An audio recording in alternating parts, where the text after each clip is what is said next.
This is breakfast. This is lunch and dinner. This is where I live, places people visit, time out with friends. This is what life in China is like. This is what life in the US is like. This is what my life is like. Who am I? I'm a cultural hermaphrodite. Hermaphrodite means a person who has both male and female sexual characteristics. So, cultural hermaphrodite is a person who has characteristics from two cultures, like me. I wasn't like this from the beginning. My first year in the US was all about loneliness and isolation. Having an Asian American host family did not help me to transit from a Chinese culture to the local culture at all. After transferring to a new school, I started to have American friends, got used to the westernized Chinese food, performed in school theater club.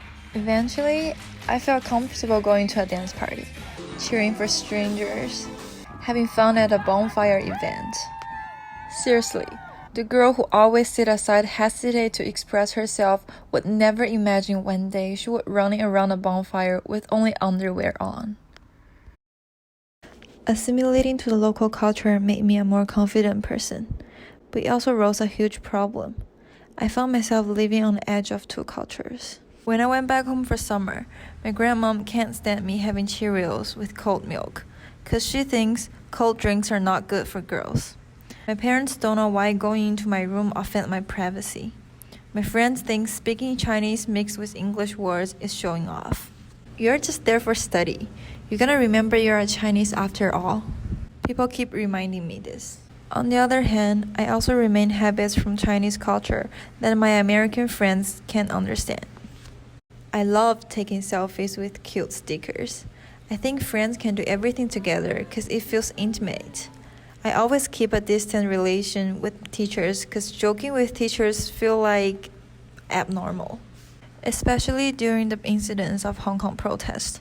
All my friends were supporting the violent protesters for so-called humanity and democracy.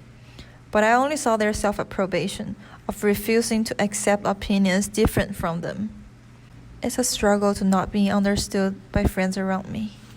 Well, I can take my friends to travel in my hometown and go to karaoke, but she's still not Chinese. I can FaceTime with my parents every week and tell them my life here in the US, but they're still completely Chinese. It's a struggle to realize that no one would feel the same way as I do.